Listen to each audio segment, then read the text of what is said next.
ሰላም ነው አይደል ደህና ሰላም ተመልካቾቻችን ጤና ይስጥልን እንደምን አላችሁ በሀገራችን ኢትዮጵያ በአራቱም አቅጣጫዎች ከገጠር እስከ ከተማ ማህበረሰቡን ለረጅም ጊዜ ሲያስተሳስር ቆይቷል ኢትዮ ቴሌኮም ከኢትዮ ቴሌኮም አገልግሎቶች ደግሞ በተለያዩ መንገዶች አዳዲስና ልዩ ግልጋሎቶች በየጊዜው ወደ ማህበረሰቡ ይቀርባሉ ከነዛ መካከል ደግሞ ለዛሬ የጥሪ ማሳመሪያ ድምጽ ወይም ደግሞ ሲአርቢቲን ልናነሳው ወደናል ተገልጋዩ እስከሚደወልለት በመረጠው ሙዚቃ ወይም ድምጽ ጥሪን የሚቀበልበት ወይም የሚያስተናግድበት አገልግሎት ነው በአዲስ አበባችን ጎዳናዎች መካከል ዘወርወር ያልኩኝ ደግሞ ማህበረሰቡ ሲአርቢቲ ወይም ደግሞ የጥሪ ማሳመሪያ ድምጽን ምን ያህል ይጠቀማል የሚለውን ወደናንተ አደርሳለሁ ከዛ በተጨማሪ ደግሞ ስለ ሳይበር ጥቃት የምናነሳ ይሆናል ፕሮግራሙን የመራው አብራችሁ ቆይታ ማደርጋው እኔ ሜት ፋንታው ነኝ እስከ ፕሮግራማችን ፍጻሜ ድረስ አብራችሁን ሁኑ አዮ ሹሩሩ የዲ ሹሩሩ አካዬ ሹሩሩ የጎስቴ ሹሩሩ ወዛ አማይ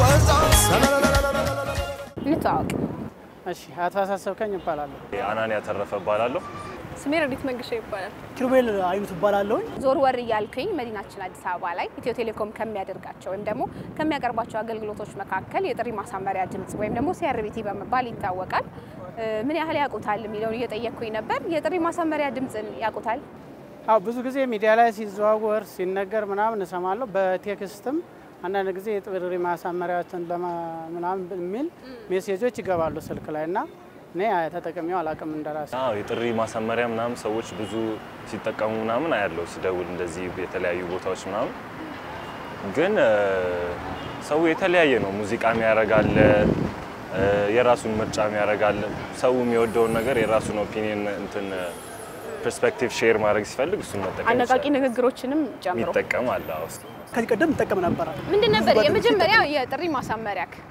የቴዲ አፍሮ እንትን የሚለው አሳፈርሽኝ የሚለው አይናፋር ነኝ እሱን ከልጅነት ጀምሮ በጣም ወደው ስለነበረ እሱን አድርጌው ነበር አንድ ሰሞን ምንድን ነበር ተጠቅመሽ የነበረው የመጀመሪያሽ ሙዚቃ ነው ምንድን ነበር ዝም ብሎ ቢት ነገር ነው ተጠቀመው እሱን ነበር ተጠቀመው እኔ እንደው በጣም ይመቸኛል እንደውም እነሱ ሳያነሱልኝ ሲቀሩ እሱን ያዳመጥኩ እንኳን አትሊስት እንዴቴን ትንሽ አጋዋለሁኝ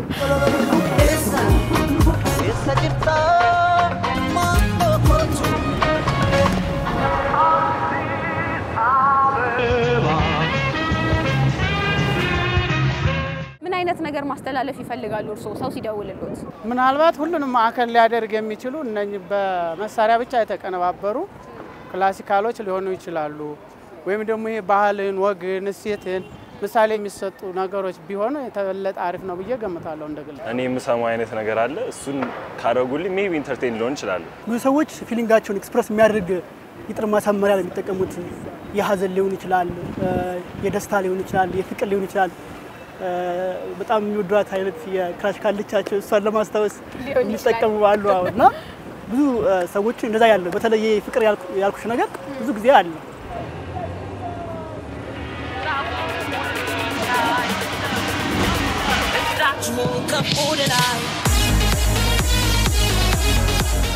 ሽልማት እንዳለው ታውቃለህ አረ ካም በኋላ ተጠቀማለሁ እንደዛ አባቃለሁ ስለዚህ ሽልማት አግኝተሽ ታውቂያለሽ አላውቅም እሱን አላውቅም ስለዚህ አሁን በድጋሚ መጠቀም መጀመር ሊኖርብክ ነው ማለት ነው ምናልባት አዎ ሽልማቱን አይቼ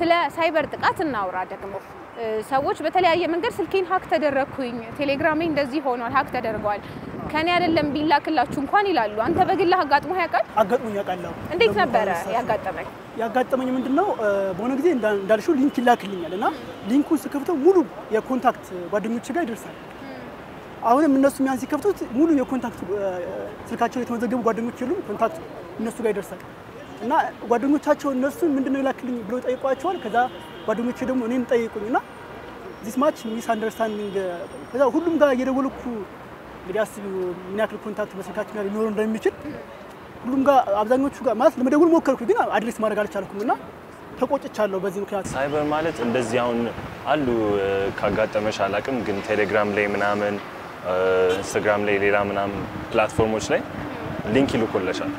ከዛ እሱ ሊንክ እንትን ብለሽ አንቺ ሜቢ በቃ እንደዚህ ላይክ ኮሌክቲቭ ማኒ ምናምን ሊሆን ይችላል ሰውም ችላ ይልና ይገባል እዛ ሊንክ ውስጥ በዛ አጋጣሚ አካውንት የመወሰድ ለተለያዩ ሪስኮች ይዳረጋል። እሱ ነው በሳይበር አታክ ላይክ ተጋላጭ ሆኑ ማለት ነው። አንተ ወይም ደግሞ በዙሪያክ ያጋጠማቸው ሰዎች ታውቃለህ? አዎ በደንብ አሉ። ሶ ሚላክላችሁ ሊንክ አትክፈቱ እኔ ሀክ ተደርጌያለሁ እያልኩኝ ነበር እኔም እንደዚህ ስልሽ ማንን ትረስት አድርገሽ አትከፍቹማ ያንን ከየት እንደተላከልሽ አዲስ ቻት የጀመርሽው ሰው ዝም ብሎ ሊንክ ሲልክልሽ ለምን ትከፍቻለሽ? እንዴት አይታመንም ልልሽ ፈልጌ። ስለ ሳይበር ጥቃት ማካው ስልኬ ላይ በሚላኩልኝ ቴክስቶች አማካኝነት ከነገራ ደግሞ ቴሌግራም ላይ በሚደርሱኝ ሜሴጆች ምናምን ነገር አውቃቸዋለሁ። ግን እኔ የምከላከልበት መንገድ አለ። ለምሳሌ ሊንኮቹ ከናካቴው ማራይበት ሲልኩልኝ እንኳን ደውዬ ይሄ ምንድነው እኮ በዚህ ነገሮችን አውቃለሁ ሰው ቢቀርብንስ ምናምን ብዬ እነግራቸዋለሁ። እንደኔ ገጥሞኛ አቅም እንደ ጓደኛ ግን ሁለት ጓደኞቼ እንደዛ ብለው ደውለውልኝ አካባቢያቸው ያለ ቴሌ ላይ ሄደው እንዲያናግሩ መረጃ ሰጥቻለሁ። ሀክ ስለተደረኩ በኔ አድሬስ ሜሴጅ ስለሚገባ ያንን ሜሴጅ አክቲቭ እንዳታደርግ ያሉኝ ጓደኞቼ ነበሩ። ምናልባት ወደ እንደዚህ አይነት ተቋማት ከመሄድ በፊት ስልክ ላይ ይሄ ነገር ከመፈጠሩ በፊት ምን አይነት ቅድመ ጥንቃቄ ብንወስድ የተሻለ ነው ብለ ያስባል? አዎ ማህበረሰቡ በአብዛኛውኛ ማድረግ ያለብን በየማምነው አንደኛ ማናቃቸውን ነገሮች ከመጠቀማችን ይልቅ ስለ ነገሮቹ መሰረታዊ የሆነ ግንዛቤ እንዲኖረን ያቃሉ ከመንላቸው አካላት ምን ድርጅቶች መጠየቅ ካወቅን በኋላ ወደ ጥቅምና ጉዳቱ መሄድ። በዋናነት ግን ሁላችንም እንደዚህ አይነት ነገሮችን ለመከላከል ብዙ ጊዜ ከመንግስት አካላት ወይም ቴሌ ባሁን የዚህ ጉዳይ ዋናው ባለቤት ቴሌ ነው። ቴሌ ደግሞ በብዙ አማራጮች ለማህበረሰቡ አገልግሎቱን ያቀርባል። በቴክስት በ994 ብዙ መረጃዎችን ማግኘት ይቻላል። እንዴ ከናንተ አለ ምን ያክል እውነት ነው መረጃውን በሚል በመጠየቅ ስለ ተነገረው ወቅታዊ ለሆነው ነገር መረጃ ጠይቆ አውቆ ቢጠቀሙ ነው የምለው።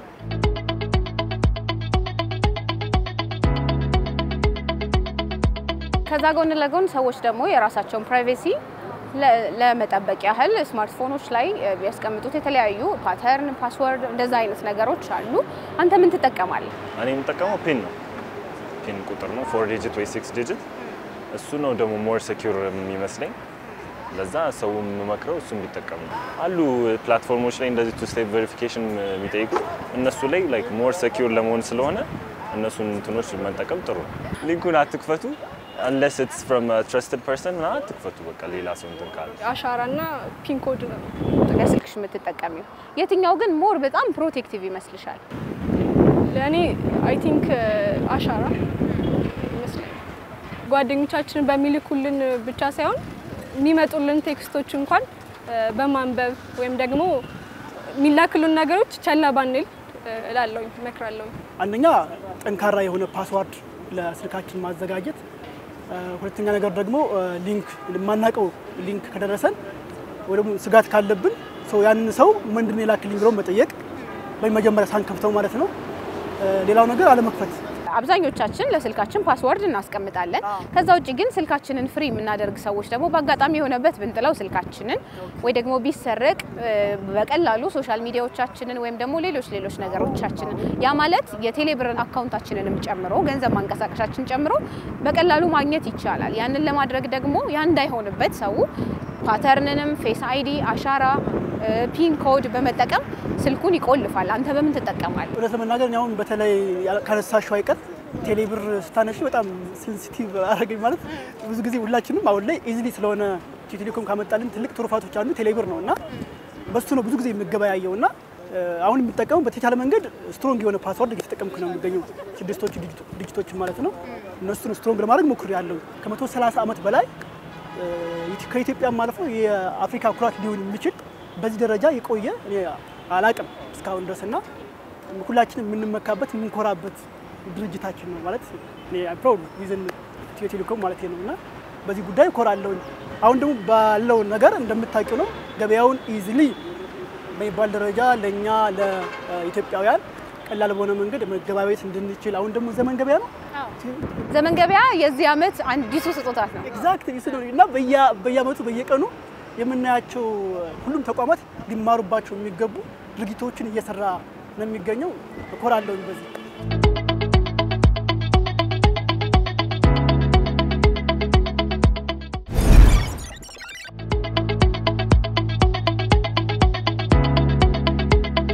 ኢትዮ ቴሌኮም የደንበኞችን እርካታ ከመጨመር አኳያ እንደሚታወቀው በጣም ብዙ አይነት ስራዎችን እየሰራ ይገኛል ማለት ነው። ስፔሻሊ እንደ ማርኬቲንግ ደግሞ ወደ ደንበኞቻችን ተደራሽ የምናደርጋቸው ምርትና አገልግሎታችን ከጊዜ ወደ ጊዜ እየጨመርን አይነታቸውን እየቀያየርን ለደንበኞቻችን ተደራሽ እያደረግን እንገኛለን። ለምሳሌ ያክል ለማንሳት ከጥቅሎች ፓኬጆቻችን ለደንበኞች ተደራሽ ከማድረግ አኳያ ደንበኞች በሚፈልጉት ልክ ጥቅሎችን ከስተማይዝድ በማድረግ ለደንበኞች ተደራሽ በማድረግ እንገኛለን። ከአንድ ብር ጀምረን እንደሚታወቀው ከፍ ወዳሉ ጥቅሎች ለደንበኞች ተደራሽ እናደርጋለን። እንዲሁም ደግሞ ደንበኞች በራሳቸው ደግሞ የሚፈልጉትን ደግሞ የፓኬጅ አይነት ክሬት እንዲያደርጉ ደግሞ በክሬቲቭ ፓኬጅ ደግሞ ገብተው የሚፈልጉትን አይነት ጥቅል ደግሞ ክሬት እንዲያደርጉ እንደዚህ አይነት ኦፕሽኖችም አሉ ማለት ነው። ስለዚህ ከጥቅል አኳያ ስታየው እጅግ በጣም ቫራይቲ የሆኑ ፕላኖች ለደንበኞቻችን ተደራሽ እየሆኑ ይገኛሉ ማለት ነው። እነዛ ጥቅሎች ደግሞ ምን ያስፈልጋቸዋል? ዲቫይስ ያስፈልጋቸዋል። ከዲቫይስ አኳያ ደግሞ እንደምታየው ለደንበኞቻችን የተለያዩ አይነት ዲቫይሶችን ተደራሽ በማድረግ ላይ ይገኛል ማለት ነው። አሁን በቅርብ ጊዜ ደግሞ ተደራሽ ያደርገው ለምሳሌ የክላውድ ፊቸር ፎን ስታየው ደንበኞቻችን በቀላሉ የአፕሊኬሽን የቴሌብርን የመሳሰሉ አፕሊኬሽኖችን በትንሽ ወይ ደግሞ በፊቸር ፎን እንዲጠቀሙ የሚያስችላቸው ነው ማለት ነው። ስለዚህ በአጠቃላይ ኢትዮ ቴሌኮም የደንበኞችን እርካታ ለመጨመር በብዙ አይነት ስራዎች እየሰራና ደንበኞችን እርካታቸውን እየጨመረ ይገኛል ማለት ነው።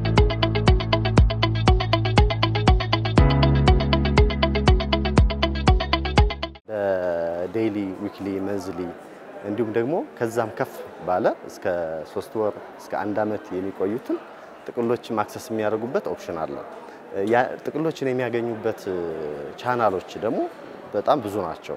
በዩኤስኤስዲ፣ በቴሌብር፣ በማኢትዮቴል በመሳሰሉት ማግኘት ይችላሉ ማለት ነው። ስለዚህ ጥቅሎችን በሚመለከት እጅግ በጣም አማራጭ በሆኑ መልኩ አክሰስ ማድረግ ይችላሉ።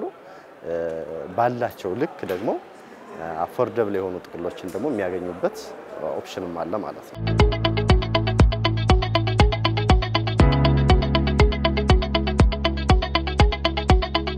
ጥቅሎችን ማጋራት እና መቀየር የደንበኞቻችንን እርካታ ከፍ ከሚያደርጉ ሰርቪሶች ውስጥ አንዱ ነው።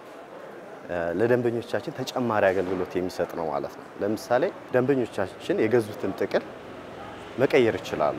የገዙት ጥቅል ለምሳሌ የኢንተርኔት ከሆነ ያን ጥቅል ወደ ድምጽና ወደ ኤስኤምኤስ መቀየር ይችላሉ ማለት ነው። ይሄኛው ያላቸውን ጥቅል ወደ ሌላ ሰርቪስ መቀየር ነው ማለት ነው።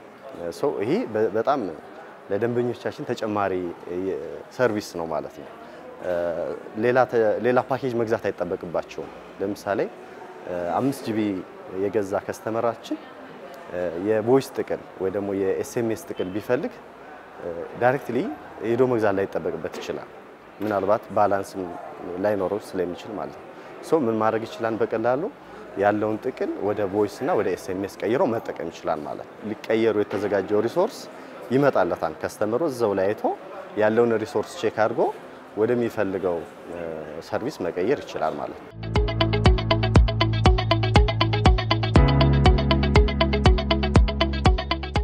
ጥቅል ያጋሩ ወይ ደግሞ የፓኬጅ ሼሪንግ የምንለው ደግሞ ለሌላ ወዳጅ ዘመዶቻቸው ጓደኞቻቸው ካላቸው ሪሶርስ ካላቸው ጥቅል ማጋራት ማለት ነው። ያው ማጋራት ባህላችንም ስለሆነ ማለት ነው እና ጥሩ ኤክስፒሪየንስ የሚያደርጉበት ነው ደንበኞቻችን። የድምጽ ጥቅልን በሚመለከት እስከ 100 ደቂቃዎች በቀን ውስጥ ማለት ነው ማጋራት እንችላለን ማለት ነው። ዳታን በሚመለከት ወይ ደግሞ ኢንተርኔት ፓኬጅን በሚመለከት እስከ 1 ጂቢ ድረስ እንዲሁ ደግሞ የኤስኤምኤስ ጥቅልን በሚመለከት ደግሞ እስከ 500 ኤስኤምኤስ በቀን ለሌላ ወዳጅ ዘመዶቻችን ካለን ሪሶርስ ላይ ሼር ማድረግ እንችላለን ማለት ነው።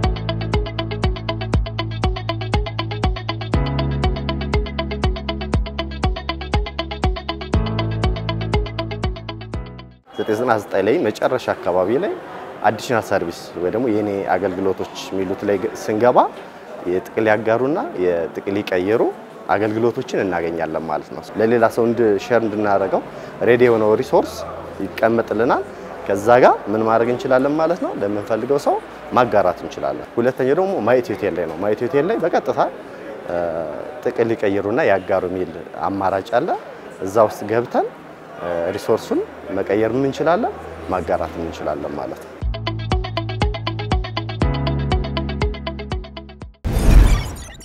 ሰላም እንዴት ናችሁ? ዮሐንስ ግርማ እባላለሁ። በዛሬ ፕሮግራማችን ላይ የምንመለከተው ቴሌብር ሱፐር አፕ ላይ ያሉ ሁለት አፕሊኬሽኖች እና የቴሌብር ፊቸር ነው ዛሬ የምንመለከተው። እነዚህ ሁለት አፕሊኬሽን እና ሶስተኛው ፊቸር ደግሞ በጣም ጠቃሚ ናቸው ብዬ ስለማመን እዚህ ፕሮግራም ላይ አሳያችኋለሁ። የመጀመሪያው አፕሊኬሽን እዚህ የምንመለከተው ማይ ዲኤስቲቪ አፕሊኬሽን ነው። ይህንንም የምታገኙት የቴሌብር ሱፐር አፕ ላይ እንደገባችሁ አፕስ የሚለው ኦፕሽን ላይ ማይ ዲኤስቲቪ አፕሊኬሽን አለ። የዲኤስቲቪ ተጠቃሚ ከሆናችሁ የእናንተን ኢንፎርሜሽን ታስገባላችሁ። ከዚህ በፊት የነበረው ዲኤስቲቪ አፕሊኬሽን ይሄ ምን ለየት ያደርጓል ብላችሁ ልጠይቁ ትችላላችሁ። የመጀመሪያው ዲኤስቲቪ ፔመንቶች መፈጸም በምትፈልጉበት ጊዜ እዛው ዲኤስቲቪ አፕሊኬሽን ላይ መፈጸም ትችላላችሁ። ከስር ፔይ የሚለውን ኦፕሽን ትመርጣላችሁ። ክፍያውን ለመክፈል የምትፈልጉትን ከረንሲ ትመርጣላችሁ። የፔመንት ምርጫ ይሰጣችኋል። በቴሌብር ከሆነ ቁጥራችሁን ታስገባላችሁ። ዩኤስኤስዲ ኮድ ይመጣል። ያንን የቴሌብር ፒናችሁን ካስገባችሁ በኋላ ፔመንታችሁን ፈጽማችኋል። ሁለተኛው ፊቸር ደግሞ ድንገት ሰርቪሳችሁ ቢቋረጥና ኤረር ሜሴጅ ቢያሳይ እዛው ማይ ዲኤስቲቪ አፕሊኬሽን ውስጥ ገብታችሁ ያንን ኤረር ሜሴጅ ከታችሁ ክሊር አድርጋችሁ አገልግሎታችሁን እንዲመለስላችሁ ማድረግ ይችላላችሁ። አፕሊኬሽኑን እንደከፈታችሁ ማኔጅ ፓኬጅ ውስጥ የሚለውን በተን ትነካላችሁ። ከዛ ስር ኩዊክ አክሽን ስር ላይ ክሊር ኤረር የሚል አይኮን አለ። እሱን ትመርጣላችሁ። ምን ኤረር ኮድ እንደመጣባችሁ ትሰጡታላችሁ። ክሊር ኤረርን ትነካላችሁ። ይህን ብቻ በማድረግ በቀላሉ እነዚህን ኤረር ሜሴጆች ማጥፋት ትችላላችሁ። ሁለተኛው አፕሊኬሽን እዚህ የምንመለከተው ቴሌድራይቭ ነው። ቴሌድራይቭ ክላውድ ቤዝድ የሆነ ስቶሬጅ ሶሉሽን ነው። ስለዚህ ስልካችን ወይም ኮምፒውተራችን ስቶሬጅ በሚሞላበት ሰዓት ሎካል ከረንሲ ብርን ተጠቅማችሁ የተወሰነ ያህል እናንተ በምትመርጡበት የስቶሬጅ አማውንት በብር ከፍላችሁ ያንን ክላውድ ቤዝ ስቶሬጅ ማግኘት ትችላላችሁ። ይህንን ክላውድ ቤዝድ አገልግሎት ለምን ልትጠቀሙ ትችላላችሁ ካላችሁ ለፎቶ ብቻ ሳይሆን ቪዲዮአችሁንም ኮንታክታችሁንም ዶክመንታችሁንም እነዚህን ሁሉ ክላውድ ላይ አፕሎድ ማድረግ ትችላላችሁ። ከዛ በኋላ የስልካችሁ ወይም የኮምፒውተራችሁን ስቶሬጅ ነፃ ልታወጡ ትችላላችሁ። የቴሌድራይቭን አገልግሎት ለመጠቀም የቴሌብር ሱፐር አፕ ውስጥ ሎጊን ታደርጋላችሁ። አፕሊኬሽኑን ከመረጠም በኋላ የምትፈልጉትን ፓኬጅ ትመርጣላችሁ። ተርምስ እና ኮንዲሽኑን አክሴፕት ካደርጋችሁ በኋላ ፓስወርዳችሁን አስገብታችሁ የምትፈልጉትን ዴታ በዚህ ሰብስክራይብ ታደርጋላችሁ። ከዛ ቀጥታ አፕሊኬሽኑን ለማውረድ ወደ ጉግል ፕሌይ ስቶር ይወስዳችኋል። አፕሊኬሽኑን ካወረዳችሁት በኋላ አዲስ ባስገባችሁት ፓስወርድ ሎጊን ታደርጋላችሁ። ሶስተኛው ፊቸር ደግሞ እዚህ ፕሮግራማችን ላይ የምንመለከተው ባዮሜትሪክ አውተንቲኬሽን ይባላል። አሁን በምንኖርበት ጊዜ ብዙ ስማርትፎኖች የፊንገርፕሪንት ሴንሰሮች አሏቸው። ስለዚህም ይሄም ምን ማለት ነው ብላችሁ ብትጠይቁኝ አካውንቶቻችሁን በፒን ሴታፕ ያደረጋችሁ ባዮሜትሪክ አውተንቲኬሽን ቢኖራችሁ ደግሞ የበለጠ አካውንታችሁ ሴኪዩርድ ይሆናል። ምክንያቱም ፒን ቁጥሮች ስለሆኑ ሊሰረቁ ይችላሉ። ግን የእናንተ አሻራ ግን ማንም ላይወስድባችሁ ስለሚችል ይህንን ባዮሜትሪክ አውተንቲኬሽን ለማግኘት የቴሌብር ሱፐር አፕ አፕሊኬሽን ላይ እንደገባችሁ ፕሮፋይል አይካናችሁ ላይ ትመርጣላችሁ። ከዛ በኋላ ባዮሜትሪክ አውተንቲኬሽን የሚለው ሴቲንግ ፊት ለፊት ታዩታላችሁ። እሱን ከነካችሁት በኋላ ኢኔብል እንድታደርጉ ኦፕሽን ፊት ለፊት ይሰጣችኋል። ከዛ ሎጊን የምታደርጉትን ፒን ካስገባችሁ በኋላ ከዚህ በኋላ ፊንገርፕሪንት ሴንሰራችሁን ተጠቅማችሁ ቴሌብር አፕሊኬሽናችሁ ውስጥ ሎጊን ማድረግ ትችላላችሁ። ውድ ተመልካቾች ተመልካቾቻችን ትኩረቱን በጥሪ ማሳመሪያ አገልግሎት እንዲሁም በሳይበር ጥቃት ላይ ያደረገው የዚህ ሳምንት የዘመንና ቴክኖሎጂ ፕሮግራማችን የተከታተላችሁትን ይመስል ነበር። ሳምንት በሌሎች ጉዳዮች የምንገናኝ ይሆናል። እስከዚያው መልካም ሳምንት።